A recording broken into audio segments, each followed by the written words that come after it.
Hey guys, welcome to my newest video for today. Today's video is going to be an installment of Adventures in Entertainment Land. This is episode 2 and I've decided to do things a little bit differently because I've decided that this first part, episode 2.1, is actually going to be made up of reviews. And I know normally I would do the purchases first, but I'm still waiting to get for tomorrow to do that because I'm still got a few things to get. And I just thought, because I've watched a ton of movies over the past few weeks, and there's just been a big pile where I've set it aside, and it's and I've still got another week to go, couple weeks, yeah, something like that, about a week or so, and I'm like, yeah, I'll just do it now, and then if there's any more movies to watch, which I know there will be, I'll just do that after I do the purchases. So there'll be 3 parts to this episode, but for the most part, this is just going to be on movies. I'll briefly talk about also the couple of movies I've seen at the cinema and the TV shows. So, yeah, I'll just get started. And first of all, I sort of went in, I would watch movie from 2011, 2010, 2009, 2008. I kind of went in that order for a bit, and the first movie I watched was Unknown from this year, and I thought this was just fracking awesome. Liam Neeson, the man can do no wrong, basically. I thought he was amazing in this part, and in this movie in general, and I just had a lot of fun with it. Basically, Unknown is he's going to Berlin with his wife, and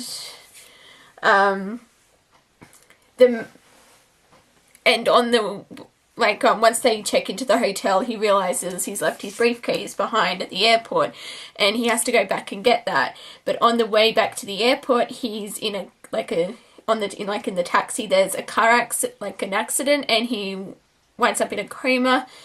And then when he wakes up from the coma, he just because he's in a coma for 4 days, and he discovers that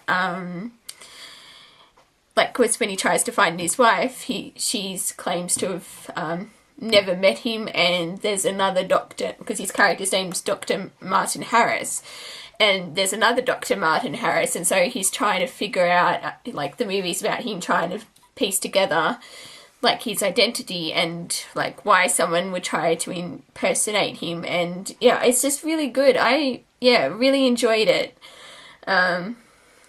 This became one of my favorite movies from this year, so that's Unknown. And then I was sort of on a bit of a Liam Neeson kick, so I then watched Clash of the Titans, the movie from last year. And it was okay. I think I still prefer the original, even though the original's really campy and I guess you could say trippy, but I like it. And I didn't hate this movie, but yeah, I mean, Liam Neeson was awesome as Zeus. So that was probably the best part about this, but it was okay. I mean, I like Sam Worthington in this movie, but yeah, nothing overly spectacular. In my opinion, so even though I will most likely end up seeing the second one when that comes out next year, but yeah, that's Clash of the Titans. And then I watched Twilight New Moon. Finally got around to watching the rest of the second one anyway. I mean, don't get me wrong, the Twilight movies are my guilty pleasures. I actually thought the first one was semi-decent. This one, not so much. Even though I've heard Eclipse is supposed to be better than this, but yeah. I did not really care for this one at all. It's almost painful watching, to be honest, but I will check out Eclipse because I'm seriously tempted to see Breaking Dawn in the cinema next month. I know, but I'm a sucker for punishment. So I will try and watch Eclipse in the next week or so, but yeah, New Moon, kind of crap.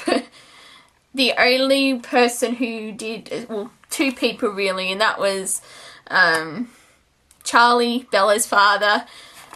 I mean, considering what he has to put up with, I think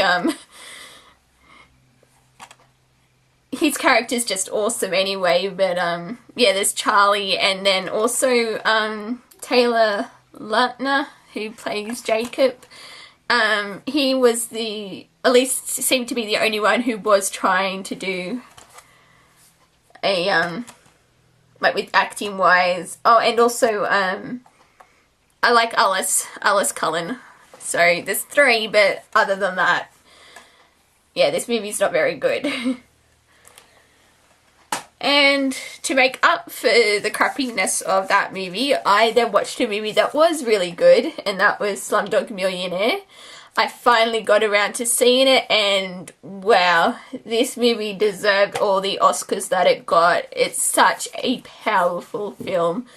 It's just some of the images are not. It's, yeah, like, with just how, yeah, I can't really put it into words, just, it was just really gripping, and you were immersed in it, and like you just went through what the characters were feeling, and yeah, it's a great film. Not my favourite from 2008, but still a really great film. I think it's like my second favourite, because one of these days I'm actually going to go through a top 10 of each decade. So but yeah, this film was one of the best films of 2008.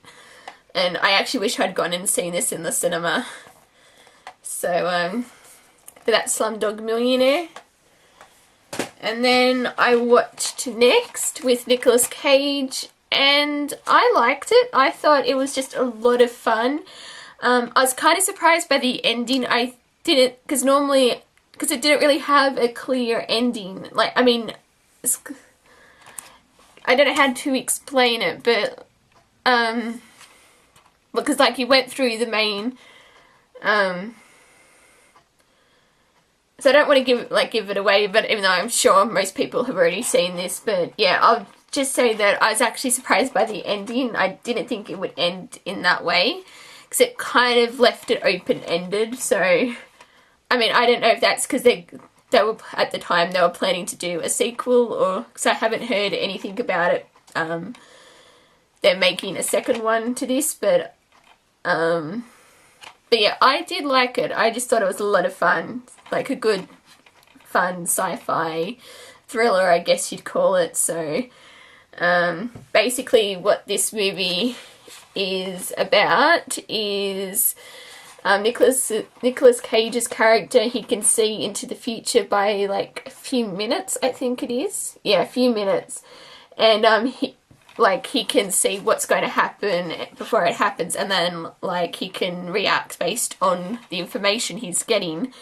And then intel comes about that there's going to be a terrorist group who's going to detonate a bomb in Los Angeles, and the FBI want to recruit Nicolas Cage's character to help them, and he's not really that obliging to do so, because he doesn't want to, I think, if I remember correctly, he just wants to be normal, and if he uses his abilities in this way, it's kind of like it's not normal, and he just wants to be left alone. And but I had as I said, had a lot of fun with this movie, and yeah. Next, and then I watched Sleepy Hollow. I finally saw it, and oh my god, this film is just amazing. Over the past few weeks, I've been trying to watch as many horror films as I can, and this was one of them. And yeah, I just love the atmosphere. I love Johnny Depp. I just loved everything about this film. I didn't actually find it gruesome. I mean, like, not so much gruesome, but like, normally I would be quite queasy at these type of films, but I was not bothered at all by this, and I'm like probably one of the last people left to actually see this movie, but so glad I saw it. It was just great. So got Sleepy Hollow. And then I saw Limitless, which came out this year. I was actually surprised by this movie. I wasn't expecting a lot from it, but I had a lot of fun watching it, because basically it's about Bradley Cooper's character, who's kind of like, well, he's virtually, I guess you'd say, a bum. Like, he's unemployed, and like, he's trying to, because he's trying to finish his, because he's a writer and he's trying to finish his script, but like, he's just, yeah, it's kind of hard to explain, but things aren't going so well for him at the moment, at the time of the start of the film. And then he meets, who was it? It was his ex-wife's brother, I think it was, and he had this experimental drug that he gave to, it was, it hadn't been on the market, that's like on the market, and he gave it to Bradley Cooper's character to just help him. And he took the drug, and like, it was just a pill, and because basically what the pill did was because we use like 10% of our brain, I think that's what it actually says, that we don't use all of our brain basically, and what this drug did, was it enabled you to open up everything about, like, you could reach into the like farther steps of your mind and use it to, and it was just a really good, I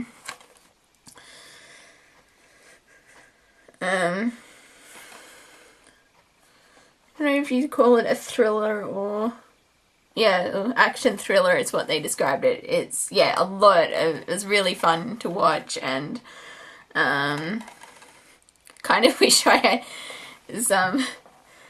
the drug was actually real, but yeah, it was really interesting, and it's also, it had Robert De Niro in it as well, so that was awesome, and because him and Bradley Cooper really worked well together. So yeah, that's Limitless. And then I finally got around to watching the third Chronicles of Narnia movie, The Dawn Treader. Sorry, I was really surprised by how much I liked this, because I had been planning to go see it at the cinema, but I never got around to it.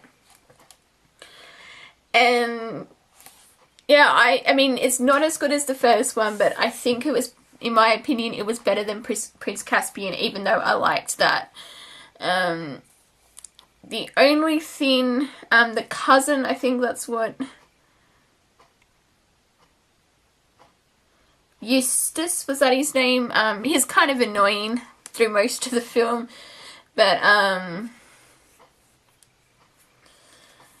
other than that, I really liked it, and of course you have Liam Neeson voicing Aslan. Yeah, Aslan. So, but I love the mouse, sort of, yeah, Reepekeep. I have no idea how you pronounce the mouse's name, but oh my god, I love that character so much.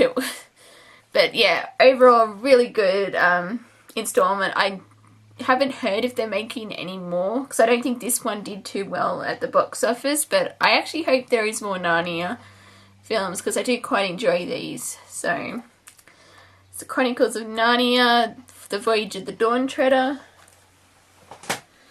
And then I saw Public Enemies, really good movie. Johnny Depp was fantastic, so was Christian Bale. Just brilliant acting. Because I think this is actually based on a true story. I don't know too much about it, but It was just really good. That's basically all I can really say about it.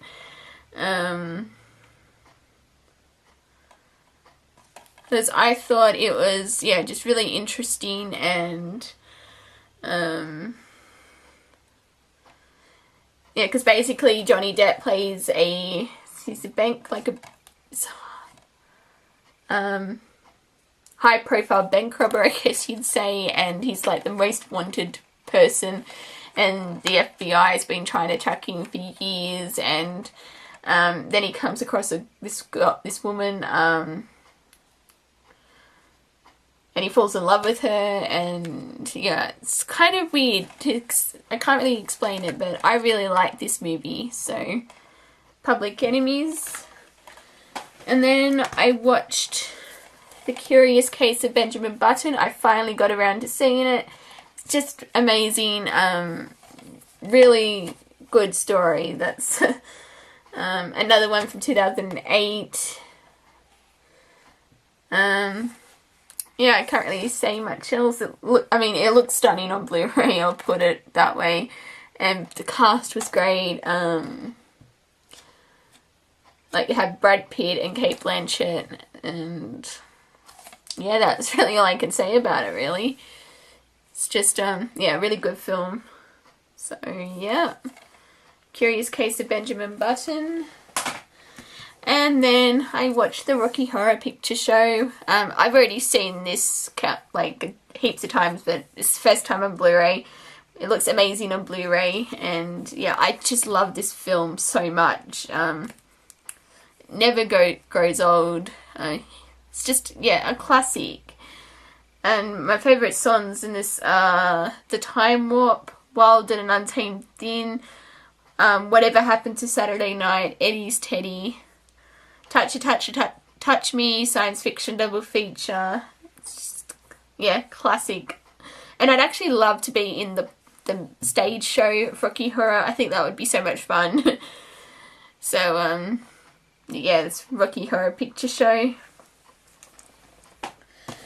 And then I finally saw the second one to Underworld, this Underworld Evolution, the sequel to Underworld, because I'm really looking forward to the fourth one coming out next January, like in January, and I actually think I like this better than the first one. I mean, I loved the first one, but I think the second one was even better, just even ever more slightly. I don't know, I just like the atmosphere, and because I just like how dark these movies are, and of course Kate Beckinsale is hot in this.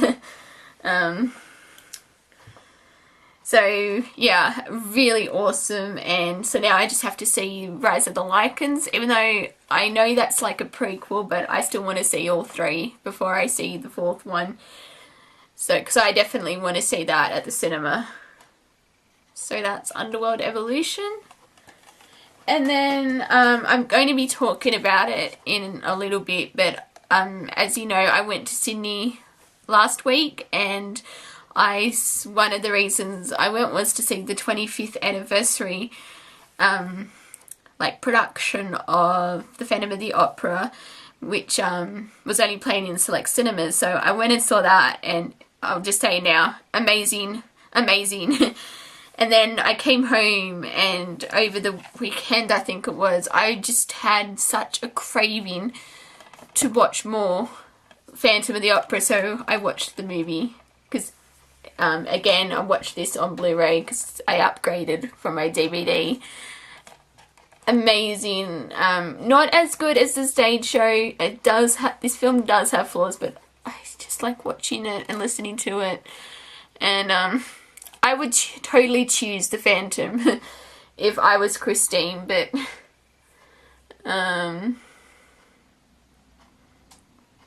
yeah, this is just a great musical, and yeah, I actually really want to watch it again. It's kind of like one of those ones where you just sit down and watch it, and yeah, you don't even think about it. It's just like, I don't know what I'm saying, but I just love this musical. So that's Phantom of the Opera. And then I finally saw Dog Soldiers, which you remember I got earlier in the year. Really great film. Atmosphere, and I wasn't actually disturbed by the gore. It was kind of weird. I think I flinched like once when I watched this. And normally I'm quite queasy, but because I'd heard this film was supposed to be quite gory, and I was not really disturbed by it. Except for the one time. Even though it was kind of funny, because I was watching this and Mum saw some of it because she doesn't really like horror movies, and it's like this one scene where they first got to the safe the girl's house the first time, and she's like, "Oh, what happened? Did he get shot?" "No, he just got his his stomach ripped out by a werewolf." So she just kind of looked at me, but yeah, really good film. Because I haven't really seen that many werewolf films, even though I want to try and track down an American Werewolf in London. I want to see that. But yeah, this was really good. And the last movie I have to talk about, see, I watched a ton of movies over the past month. I watched Troy, which I actually really, I don't know, it's, I just loved this movie. It was epic in, yeah, was just a fun action movie, even though I'm surprised by how brutal it was. I wasn't expecting, even though it didn't bother me the brutality of it, because it would have been that brutal at the time. But yeah, I just loved this film. I think I was put off because of how long it is. It's 3 hours, but once you get engrossed in the story, it didn't really bother me, I'll say that. But even though this has got a great cast, Brad Pitt, Eric Bana, Orlando Bloom, Diane Kruger, also has Rose Byrne in it as well. I think it's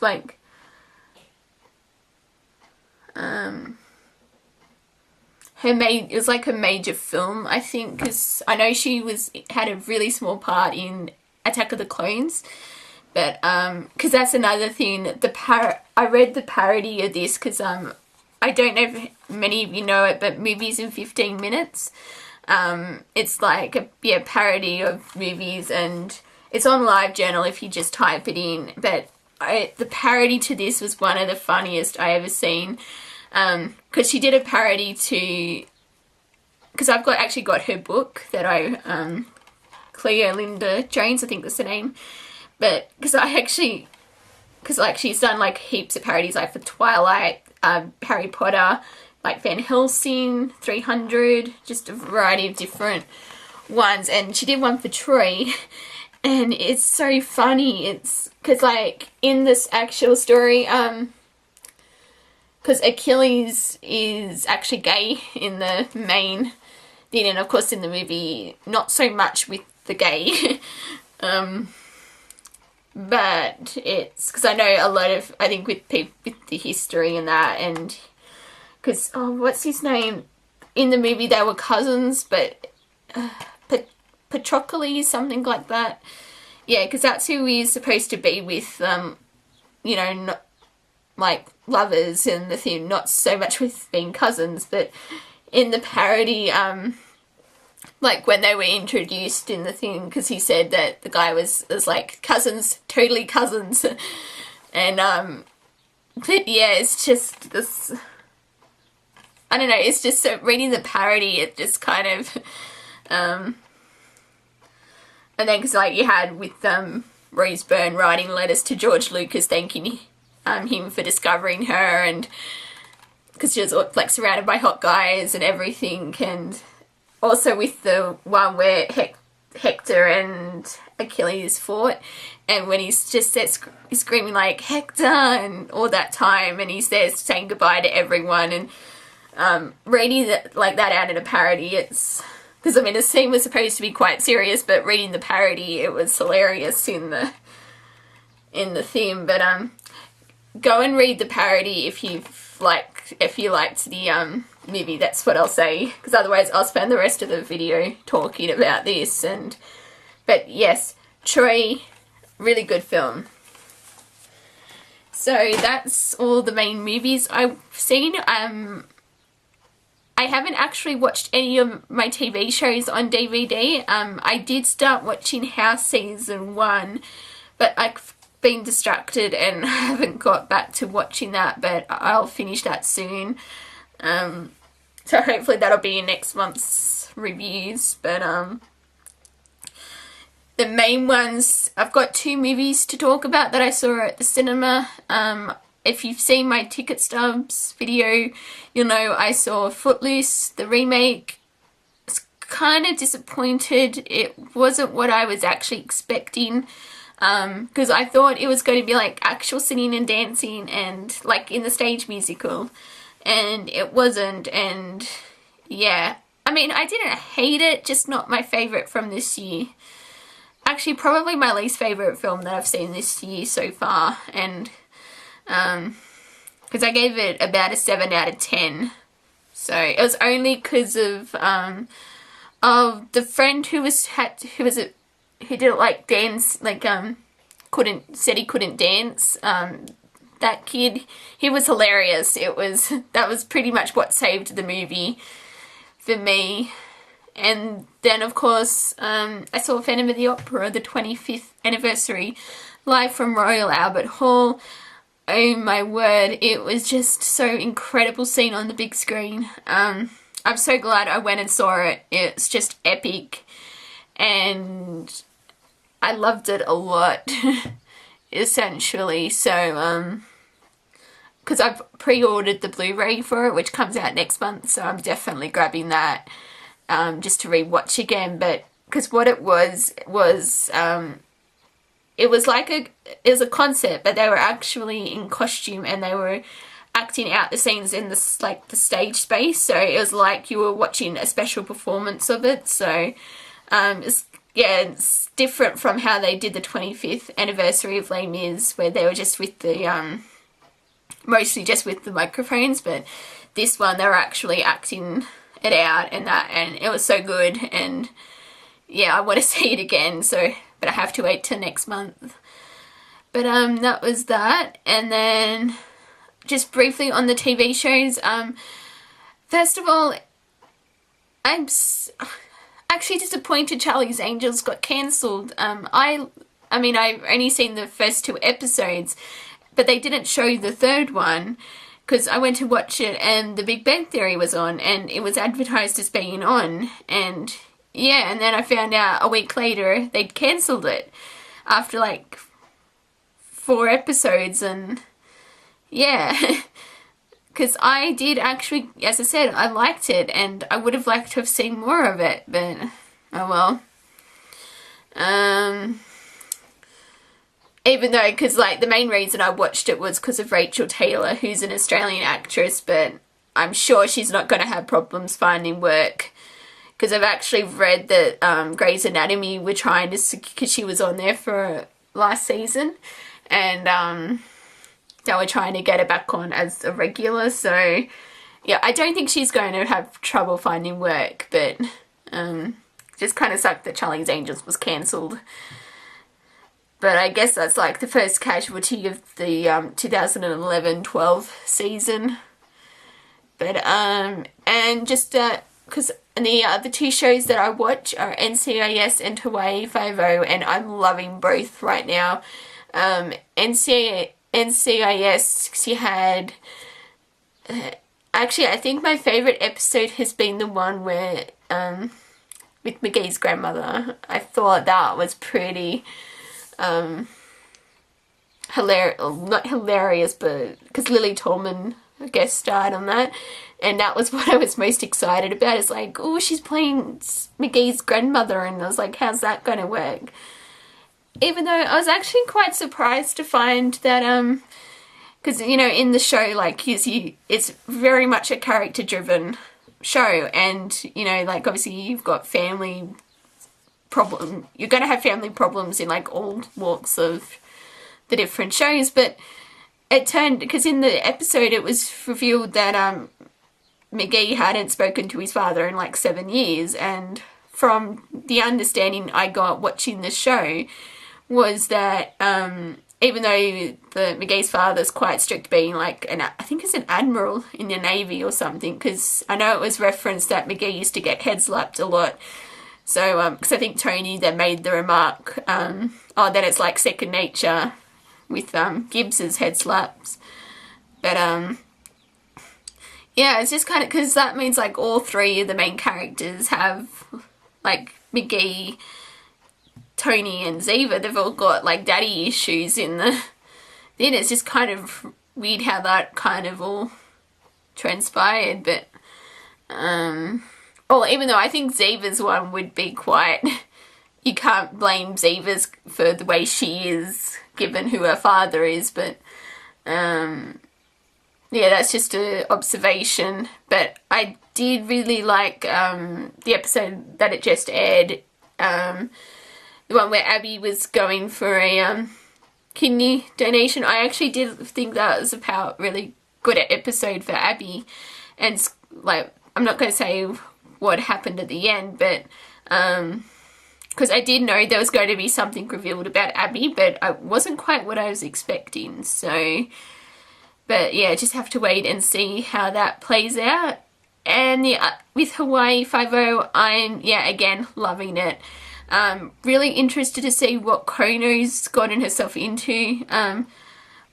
I think the general understanding is that IA's asked her to go undercover, so that's why she's with this, with the ex-cop and that. But I don't know, it just seems something, because if IA has her investigating, why did she use, what's his name? Daniel Day Kim's character, I keep forgetting, like, why did she use his password and that? It's just, yeah, it's kind of weird. But anyway, so I have to see what, because it looks like the next episode it might be revealed why she is where she is. But also I have to note, I am loving Masai Oka's character. He plays the like coroner, or the one who mainly does the autopsies and that. Because yeah, I was so happy when he found out that he's actually been made a series regular. But even though he's only really been around the crime scenes at this point, just his reaction, like when even last episode, Terry O'Quinn's character, she said that he could come along to where they had to go to find the dental records of like servicemen from World War II, and he just goes, yes, like that when he says he can come along with the investigation. So I thought that was quite funny, but that's just me. But and the other thing, of course, with Doctor Who is over for another series, unfortunately. We won't get any more Doctor Who until Christmas. So, I mean, that's like 2 months away, but still. And so, I think last episode, I think it's been 3 episodes, because it was closing time, and I know one of them was the wedding of River Song. There's another episode I'm blanking on, but I think my favourite episode out of the past, like actually the entire series, is Closing Time. It was just so much fun, because I love Craig, and yes, and how he spoke with like he spoke baby and the doctor, and yes, that episode was just gold. And I also liked the wedding of River Song. I mean, obviously you knew that the doctor wasn't going to die. It's just because, come on, he's been contracted for like another couple of years, so you know he's like, they're not going to permanently kill him off. And then but yeah, I kind of liked how it was the blend of the past with like the current. So you had William Churchill being like the Emperor of Britain, and there was like you had TV advertising Charles Dickens books, and I just really thought that was interesting how they played that out. And then also, and of course Amy and Rory, again, just perfect. And I liked Captain Williams, and yeah, just sort of, because I can't remember, did I talk about the girl who waited, or I can't remember what I talked about last episode, but yeah, I think I did, but I know I didn't talk about the last two. And the God Complex, was that the one I haven't talked about? Because that, did I talk about, I can't remember if I talked about that or not, but anyway, I liked all three episodes, that the ones I haven't mentioned yet. And but yeah, my favourite one was Closing Time, and now I've got to wait till Christmas. But next month I'm planning on doing starting a Doctor Who marathon, and what I'm going to be doing is starting from the 11th Doctor and working my way backwards, because sometimes that's how I roll. So starting, yeah, November, I'm going to be watching series 5, and then I will, hopefully then that'll carry on into series 6 when I get the box set, because I've ordered the limited edition Blu-ray with the silent on the cover.